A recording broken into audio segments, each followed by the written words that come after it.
Yo, you got a mic. What's going on, guys? Back here with another banger video. And in today's video, I'm going to be giving my rankings of the Space Odyssey books. All 4 books, I'm going to be ranking them worst to best in this video.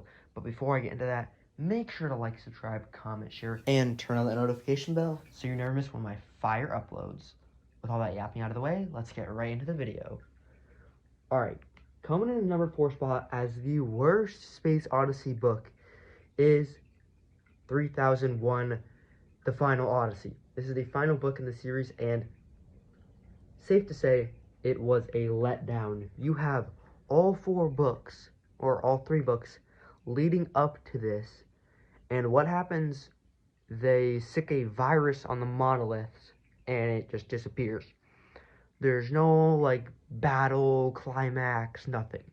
You have Frank Poole, who is the side character from the first movie, becomes the main character, and all he does the whole movie is just sit in the Africa Tower, which is this giant space station that's connected to the Earth, but it's surrounding the Earth in space. It's basically Saturn rings, but it's you can live there, and it's surrounding the Earth. So that's where Frank Poole lives, and he basically just chills there, and is a celebrity because technically he died 1,000 years ago, but then his body was recovered and it was frozen, so he didn't actually die. He was just asleep the whole time. So the whole book is just him being a celebrity, kinda, but he doesn't really do anything. He just sits in this space station, walks around a bit, gets married to his assistant, which was barely covered. This assistant lady, Indra, was someone who studied his time, which was the 2000s, early 2000s, and she was his sort of assistant who did everything for him because he didn't know anything about this new time, which was 1,000 years past when he lived. So she had to help him, and then they got married, and they literally said this in a paragraph. They covered their whole marriage in a paragraph. They had 2 kids. They just zipped through that. You don't think we wanted to know a little more about that? That we just kind of zipped over, and then they even zipped over Frank's interaction with Dave Bowman, who was his friend in the first book. They spent a chapter just going over the interaction. Could we maybe get a description of how Dave Bowman looks like? I mean, now they called him Hal Man because it's Hal and Dave combined. It didn't give us anything about how Hal specifically, how he changed, nothing. They kind of skimped on the Dave and Hal, the Hal Man part of the book. And then as I said before, the climax of the book was they just got a virus. They somehow put it into the monolith. I don't even know how that works. And then it just disappeared.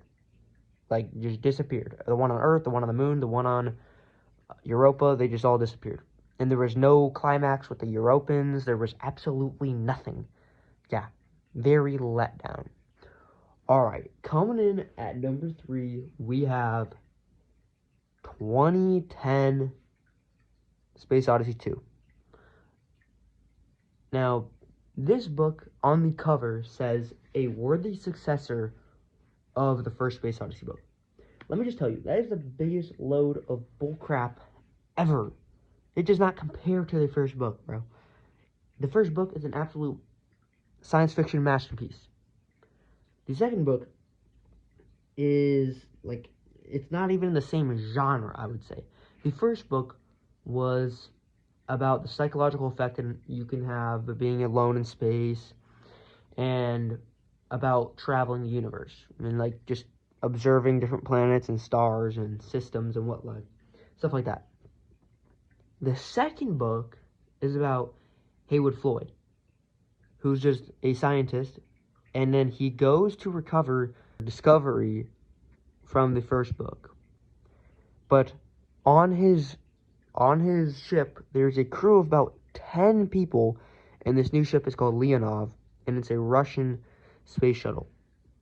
And there's 10 characters, but I really only remember 3 besides Haywood. You have Walter, who was the funny old guy. You have Tanya, I think her name was, who was the ship captain. And then there's some other characters that, like, I remember them, but I don't remember their names. There was the one guy who would hang out with Walter. There was another girl who, like, had a crush on Haywood, but nothing ever happened.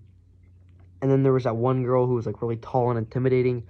That's literally all I remember from the characters. Walter and Tanya were, like, the only ones I remember, and then Haywood obviously was just there. Haywood felt like the most audience insert character of all time. He had absolutely zero freaking, like, personality whatsoever. And I think he did have... Did he have family members that were on Earth? I think he did. Right, Chris? Their relationship didn't even feel real. Like, they did bring it up a lot, and they did that much better than what they did in the fourth book with, you know, Frank and Indra.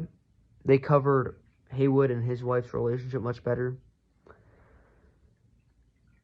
And I'm kind of mixing up Haywood and Dave Bowman right now, because if I recall, Haywood had a wife. I don't know if Dave Bowman had any family members. He might have. I don't remember, but I read these books like 3 months ago. If you watch my retrospective video, I read these books at the beginning of the summer. It's like the end of the summer now, so it's been a while. I probably should have done this review right after reading them. I mean, I just finished the fourth book a couple days ago. I probably just should have read the fourth book faster. So, yeah. I already yapped enough about the second book. It was pretty buns. It was like too character-driven instead of being a, journey, psychological book. It was too character-driven. I didn't really care about any of the characters, simple as that. And the climax of the book was pretty good, You had Jupiter blowing up. That was pretty cool. And then it kind of influenced the next two books because that was like the whole plot point, that Jupiter became a star, which was pretty cool. And then it also showed the monolith like multiplying over. It was like, oh my gosh, this monolith is so much more powerful than we thought. So crazy. And we also got to see the TSN China landing on Europa, which was a cool scene. We got to see what the inside of Jupiter looked like, which is cool. Now that I'm thinking about it, this book had a lot of banger things, but the plot was just like I liked the little portions where it was like Dave just going throughout the cosmos and stuff, and then obviously the finale was like cool. It was cool, but if I just only like Dave's part, who was like a minor role in the story, and then I only like the finale, not even like what the characters did, just like the event of the finale, I feel like I can't carry it that high. And the main plot and the main characters were buns, so I'm putting this at number 3. And honestly, I think Arthur C. Clarke should have just made the second book about Dave Bowman as this cosmic being just traveling throughout the universe and doing stuff. Simple. I just think that should have just been the second book instead of making a whole new plot. I mean, they could have even had that plot, but have that be the subplot instead of Dave being the subplot, and then Dave being the main focus point, and then just like Leonov in the background trying to get Discovery. That could be in the background while Dave is in the forefront traveling throughout the cosmos. I think that would have been a better book, honestly, and better to fit the Space Odyssey theme, in my opinion. All right, coming in at number 3, we got the third book, 2061. Now, this book also has Haywood as the main character. I mean, no, it's actually not Haywood as the main character. It is his son, Chris. And basically, Chris is on Ganymede, which is a moon of Jupiter, or now it's Lucifer because it's a sun, or it's a star, not a sun, sorry. So Chris is on Ganymede, and he ends up going and landing on Europa with a small team, and they end up discovering that Europa has this giant diamond mountain on it. It is a chunk of the core of Jupiter that when it got blown up, it shot down and went into Europa and became a diamond mountain. That was pretty cool to find out. That was like, what the heck? It was part of Jupiter the whole time and it just landed there. That was crazy. And then you also got more Dave Bowman things. It was like, whoa, Dave Bowman's still here. Because the Dave Bowman was in the second book, but he interacted with Haywood a singular time. In the third book, I think he interacted with Chris quite a bit actually. And then Haywood's whole plot was he was on this comet, Halley's Comet, I think. Was it? I don't remember the name of it. But they were on this comet and they had to extract fuel from it. And then they ended up blasting over to Europa to try to save Chris. And I thought the whole thing was going to be like their rescue mission, right? No. They got to Europa and they didn't cover the rescue. It just, they were safe now. They just skipped it. Okay. But the reason this book is over the second one, because I did say I liked quite a bit about the second one, is because they kind of set up the plot to be really good. They had that girl Rosie, I think that was her name, and she like took over Chris's spacecraft, and she forced them to touch down on Europa, and it was like you couldn't touch down on Europa because that's what the monolith said in the previous book. And it was like, oh no, they're gonna go touch down. What's gonna happen? And obviously nothing happened, but we ended up discovering. I think the Diamond Mountain was just like such a hard carry because that was just like a really like, wait, this was from Jupiter. And then we also got, I think in this book we got much more expansion on the monoliths themselves because there was now the Great Wall on Europa. And I'm pretty sure, if I'm not mistaken, there's also one still on Io, the Big Brother, which is still on Io. So right now in the universe, there's like 4 different monoliths, all on different celestial bodies, and it was just pretty cool. They expanded more on the lore and the different planets because in this book they spent half the time on Europa, and they went over the new species and stuff. But I have to admit, this happened in all the books after the second one. They would spend a chapter, they would literally just copy and paste a chapter from the second book and just put it in the third and fourth book. They did this with Dave's exploration of Jupiter, and they did this with the TSN getting murdered by that seaweed monster on Europa. I don't really like that. I'm pretty sure everyone who's reading the third book would have read the second book. So why are you giving us a recap in the middle of the book? Like, you could have given us a short little summary in the first chapter, but you decided to do it midway through the book. So I'm like reading it. I'm like, why am I've already read this, so I've skipped it. It's just a bit of a nuisance. And they do this in the third and the fourth book, not just the third book. So yeah, I just wanted to put that in there because that kind of annoyed me. But yeah, the third book, it just did more world building. It went over the monoliths more, and I like low-key cared about Chris more than Haywood, because Haywood was, like, as I said before, a straight audience insert, and Chris actually had his own struggles with, like, him, like, disliking Haywood and whatnot. So yeah, pretty fire. And of course, at number 1, we have the first book, 2001: Space Odyssey. This book is absolutely peak in every way, shape, and form. In the fourth book, it was kind of slow getting through.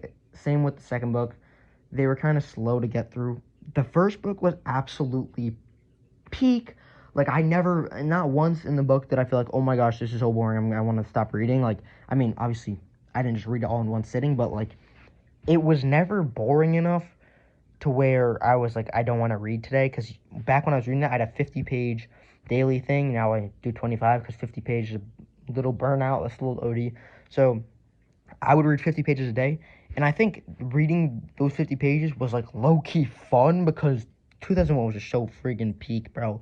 It went over the psychological aspect, the journeyman aspect, and then it went over, like, the freaking horror movie aspect of Hal just murdering everyone. When Hal started murdering everyone, I was genuinely, like, locked in. Like, I did the thing where I just, like, sat up in my chair. I was like, what the hell? They murdered everyone. And I obviously knew this was going to happen because, like, I know the 2001 movie. I've never seen it, but it's very popular, so obviously I know the gist of it. And I knew Hal was going to eventually start murdering them, but when he did, I was still surprised. And then the way they took him down, where Hal was, like, begging for his life, and he's a computer, like, that's kind of crazy, I'm not going to lie. And I was, like, low-key surprised when he killed, Frank. I thought the only people that were going to die were in the cryo chamber. He also killed Frank. Like, he just murdered Frank. Sent him just, like, into the universe. That's pretty ruthless. And then they obviously covered Dave Bowman's transformation into the like ultimate Giga Chad being, which was pretty sick. And it showed that like the monoliths were watching them on Earth and whatnot. It was like, what? This is so crazy. Yeah, the 2001 is the best piece of science fiction I've ever read. I mean, I've only read these books, or no, and I've read Peabody Pond, which was pretty valid, honestly. Those are I've only read 5 science fiction books, and 2001: Space Odyssey was absolutely peak. And this is definitely why Arthur C. Clarke got that notion as the best science fiction writer of all time. Because let's be honest, 2001 probably carried his career. The rest of the books were like okay, they were like 7s, 6s. 2001 was like generally 9 out of 10, maybe 10 out of 10. Like that book was absolutely peak. But yeah, this is my ranking. I hope you guys enjoyed the video. Make sure to like, subscribe, comment, share, and I will see you guys in the next one.